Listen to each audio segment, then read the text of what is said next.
cikgu sekarang bukan je mengajar kat depan kelas, tapi juga ke media sosial. Tapi, betul ke cikgu gunakan media sosial dengan betul?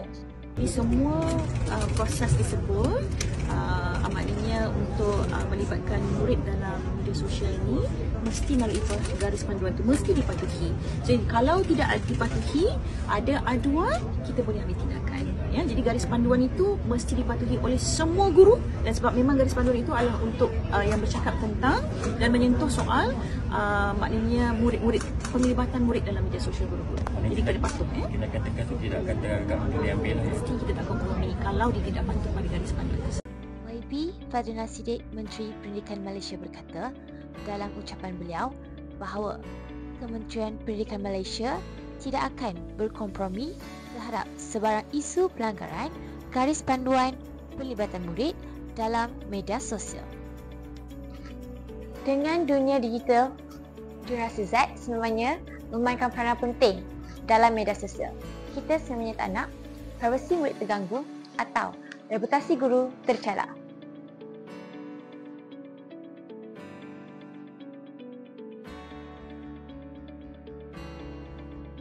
Penggunaan media sosial bukan sahaja memberi implikasi terhadap pelajar, namun ibu bapa, pihak sekolah dan juga reputasi profesional guru terganggu.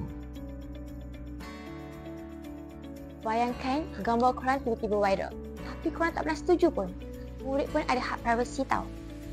Salah sikit je boleh jadi mangsa buli cyber.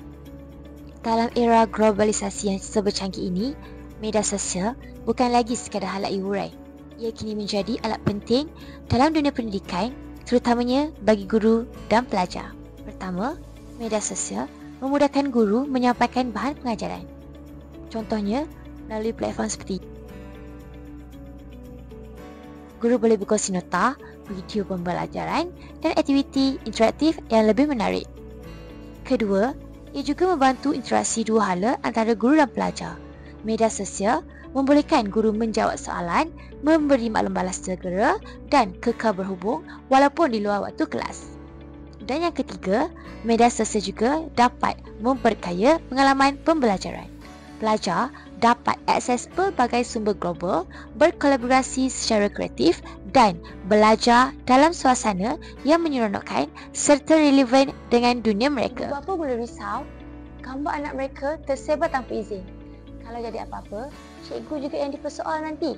Kepercayaan tu susah nak dapat balik.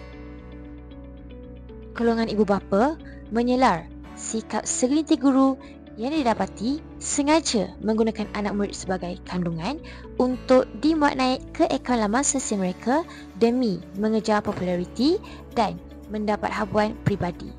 Walaupun ada setengah video yang mengundang simpati, namun tanpa disedari, ia tetap dianggap sebagai menggunakan anak murid sebagai prop atau alat peraga untuk guru menambah jumlah pengikut supaya mudah jika mahu mempromosikan barang jualan. Bagi ibu bapa, trend guru membuat kandungan melibatkan anak murid di media sosial peribadi telah mencetuskan kegusaran. Rata-rata ibu bapa tidak bersetuju dengan tindakan guru memuat naik kandungan media berkaitan anak mereka ketika melaksanakan tugasan hakiki sebagai seorang pendidik di sekolah. Berdasarkan tinjauan di media sosial, ramai ibu bapa kurang selesa apabila anak mereka didedahkan sesuka hati tanpa kebenaran mereka. Malah, ada yang tidak senang apabila anak murid dijadikan subjek atau bahan marketing dalam kandungan di media sosial peribadi guru. Sekali cikgu silap, satu sekolah yang kena. Reputasi sekolah pun boleh terjatuh. Kadang tu sampai cikgu kena gantung tugas. Ini masalah yang serius. Sekali tersilap langkah, cikgu boleh kehilangan kepercayaan masyarakat dan kalau melibatkan undang-undang, boleh terkena tindakan juga. Nak guna media sosial, tiada masalah. Tapi pastikan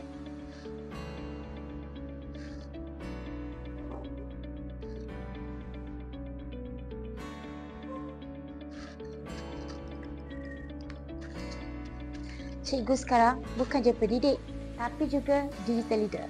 Kita kena jadi contoh, ajar murid cara menggunakan internet dengan betul, hormat orang dan jaga privasi.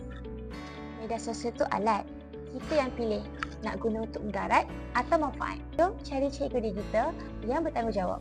Anak murid kita, tanggungjawab kita. Tip bonus untuk cikgu digital.